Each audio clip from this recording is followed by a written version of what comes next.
Hello friends, this is the floorball player, number 18 from Halmstad. So now he's helping me with testing the water. Look. Now we're going to see if it's...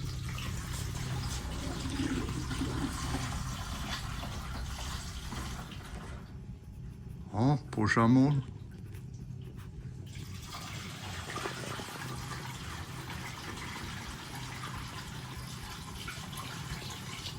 Ja, looks good. So, I succeeded. No leaks anywhere. I said something too early. There is a leak. We have to look where it is. Ge mig en penna där borta från en låda.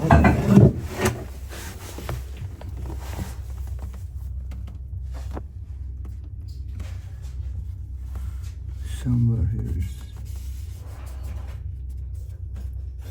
Okay, here is dripping.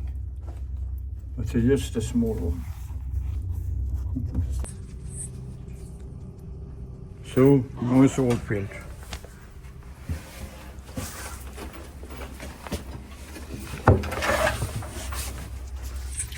And it's all in here, but that's how it should be.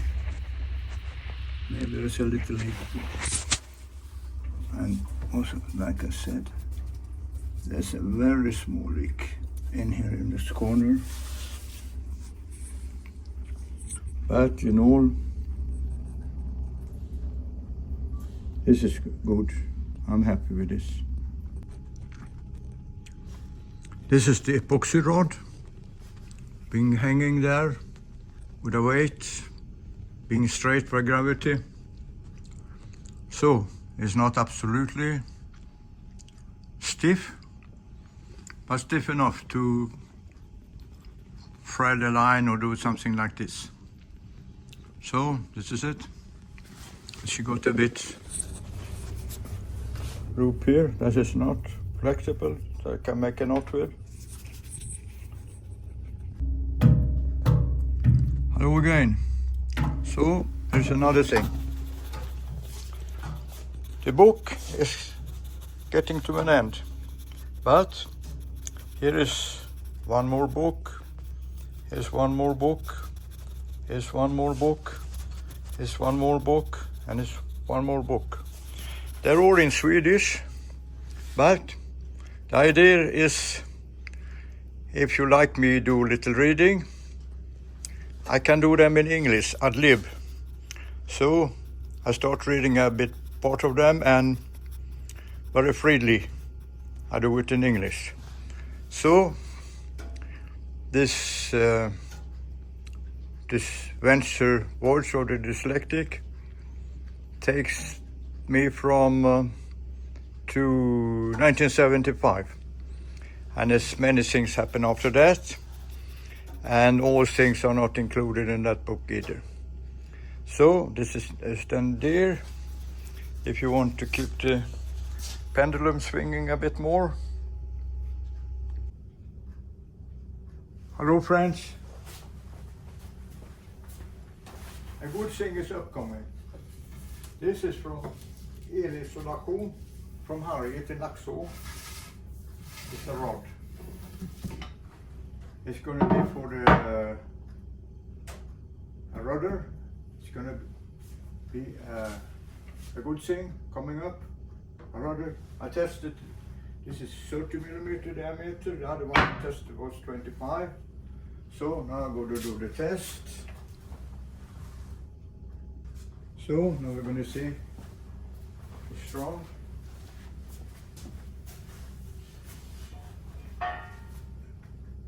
So this is very strong. And it's going to be a rudder axis for a trim rudder, but the rudder is only good like this deep. So this is many times more the leverage. So, and also I'm going to do a test on this. I'm going to wrap it around to make it thicker.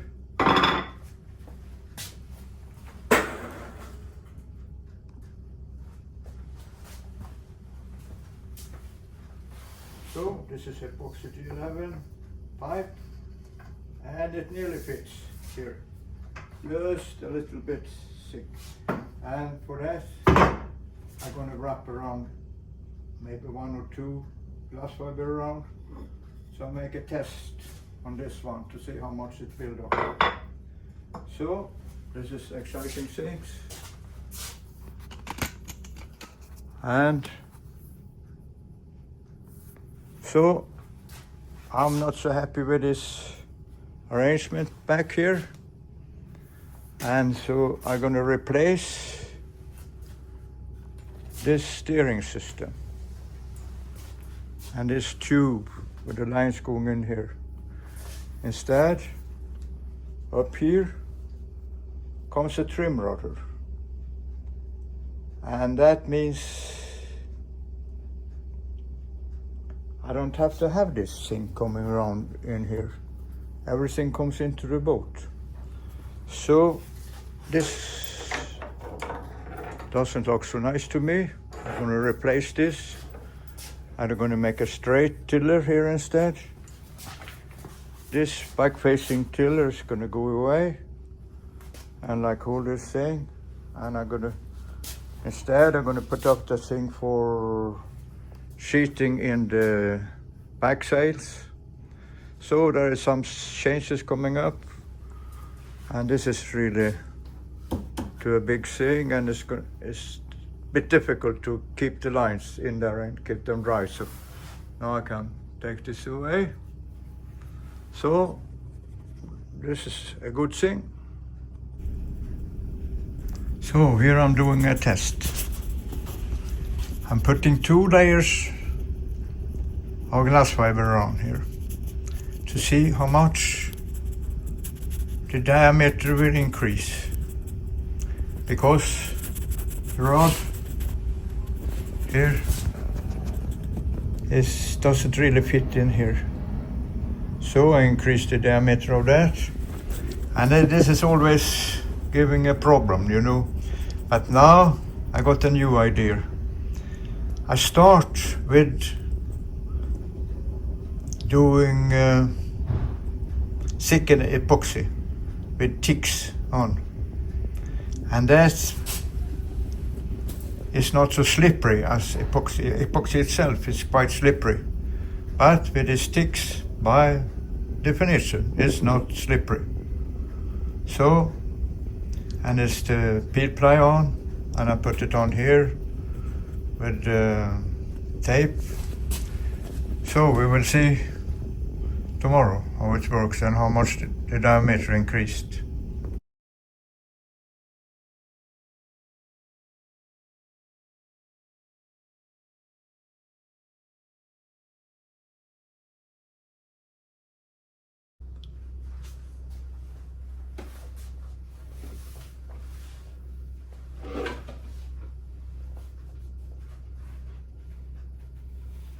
So Gabi had left the boat, and it was just me and Jannica left.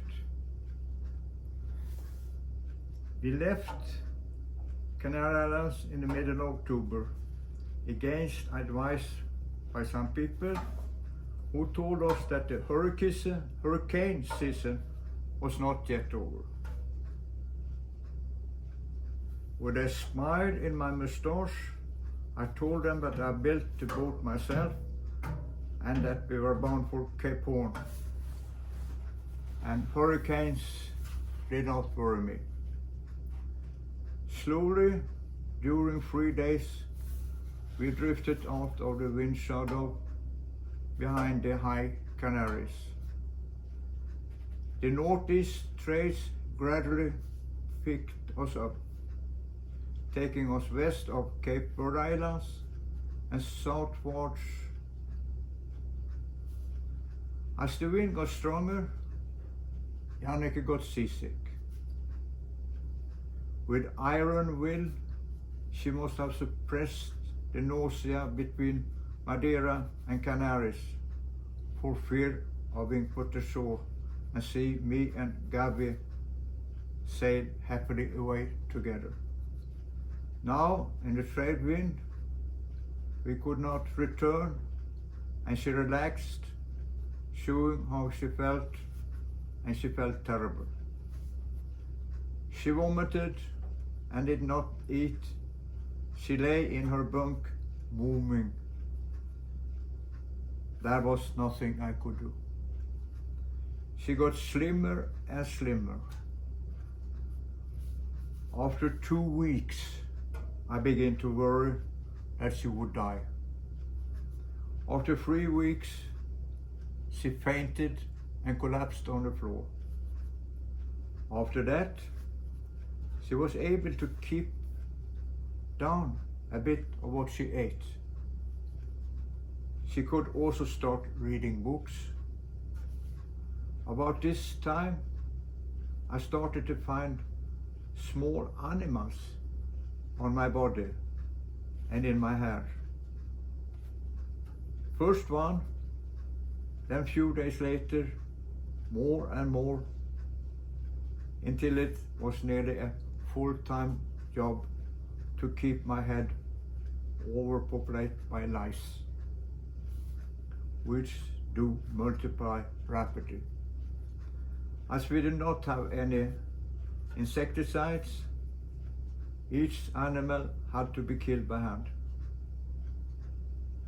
I felt ashamed that the animals were only on me. I kept asking Jannike if she had any lice, but she always said no. Finally, she asked me to look in her hair as there was something itching. Needless to say, I found an unbelievable amount of lice and their eggs. Her scalp was almost black with little things moving around. Thousands were thrown into the Atlantic to drown, but we never exterminated them. We had now settled down to life at sea. Land and civilization seemed far away. We were content in our little independent world.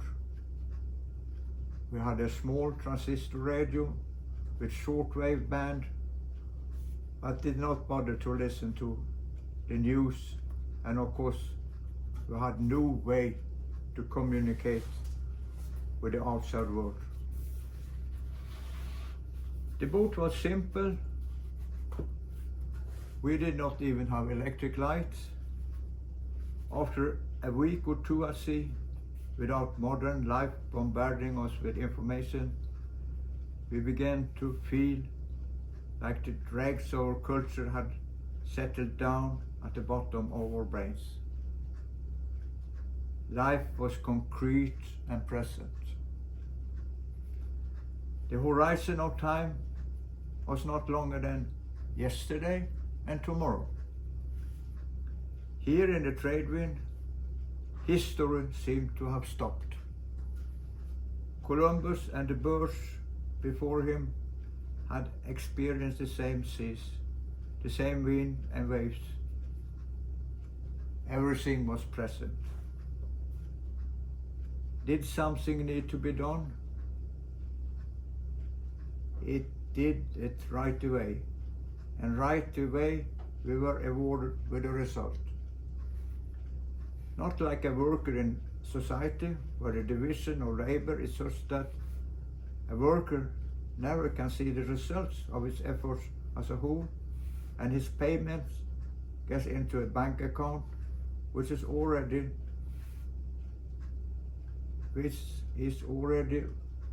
ready to disperse the money as payment for things brought a long time ago. We had gone back to natural state.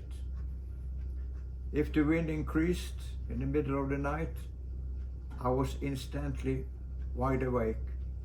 Went on deck, got in a reef, had a look around, went back to my bunk, and the moment my head hit the pillow, I was to sleep again, like a dog. I felt our thinking was becoming clearer, our senses more sensitive. The equatorial doldrums were very hot, but we came through the 300-mile stretch in good time. Then breeze had to be hard on the wind as we met the southeast trades, not to miss the corner of Brazil and to be carried up into the North Atlantic by the strong equatorial current. The boat was banging into the seas. One day of hard sailing, we made 35 miles backwards. But soon we made very good progress, 110 to 120 miles a day. We passed Bahia de Salvador and continued another 1,000 miles down to Rio de Janeiro, with the trade winds blowing nicely. After 4,000 miles and 48 days at the end of November, the Sugarloaf, the famous landmark of Rio, came up nicely, and we could be pleased with our navigation. The Rio Yacht Club is just to the left after the entrance to Guanabara Bay. A few members remember my schooner Duga from 3 years ago. Fresh water and fresh food is a blessing to the small boat sailor, and we did not wait long to buy insecticides to kill our lice. We did some socializing and sightseeing. Corcovado with the Christ statue, Copacabana and the other famous beaches. But after a few weeks, having hauled out the boat and put on anti-fouling, we loaded the boat with fruit and other cheap food for the last of our money. Our original intention had been to continue to Buenos Aires, but the crew from an Argentina yacht told us about Mar del Plata and made a sketch on the back of our chart. I must admit that I never heard of it. In fact, my knowledge of the country's geography was so meager that the only town I heard about was Buenos Aires. The weather was good, and Jannike did not get seasick, as she had bought some pills, Dramamine. We made good southerly progress, and one evening after rounding Punta del Este in Uruguay, when we were on our way across the large estuary of Rio de la Plata, getting close to Mar del Plata, we saw a big black low cloud coming rolling towards us. It looked ominous. Soon we were struck by a heavy squall that knocked the boat flat. I had to walk out with the deck heel in 50 degrees to take down all sails. Later we found out it was one of the dreaded pamperos. A few days of bad visibility followed as we were getting closer and closer. Finally, we had only a few miles left according to my calculation. Yet, we saw no signs of land. I shot the sun every hour with the same result. Suddenly Jannike said, "I hear cars." I thought she had gone nuts. But listen, sure enough, there was a loud, unmistakable sound of traffic. Now this was confusing. Had we both gone nuts? But then suddenly, the haze parted before us, and in the gap appeared two giant skyscrapers with 4-lane traffic way in front of them. Below were beaches with thousands of people. A bit further south, we saw the breakwater and knew where to head.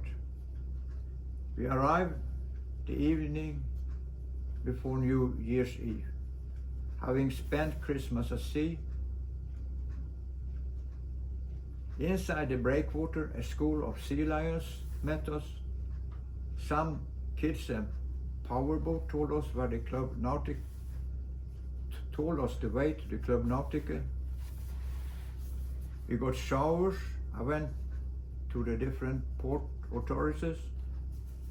The one guarding the customs office put a rifle in my stomach, making sure to have his finger on the trigger. When I told him that we like to clear custom, he decided I was not to be shot and let me in. Of the few foreign yachts that came to Argentina, most went to Buenos Aires, as we had first planned. In Mar del Plata, it was at that time rare to see a yacht from overseas, and no one as small as Brice had ever entered the port.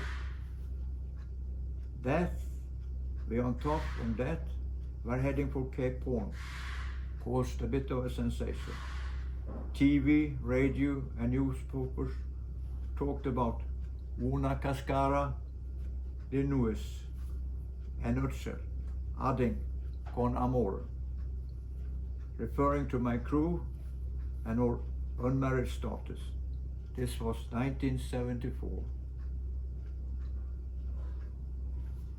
Before long, nearly everyone in the city seemed to know us, and there was many invitations from friendly people. One day, when we came back to the boat, 2 cases of corned beef waited at the dock and contained 48 cans. A fishing company donated canned fish. A friend in Sweden had sent me $50. We bought fruits and bread. The custom did not want to clear us, saying the boat was too small for Cape Horn. But next day, there was a regatta, which we went out to watch and failed to return. When darkness fell, Brice was a long way from the harbor, heading south towards Cape Horn. So this is to continue, and as you see, it's not much left of the book now, but I got 4 more books, and if you like, tell me, and I can read a bit of them and kind of make it up in English, ad lib. So this is for today. Thank you.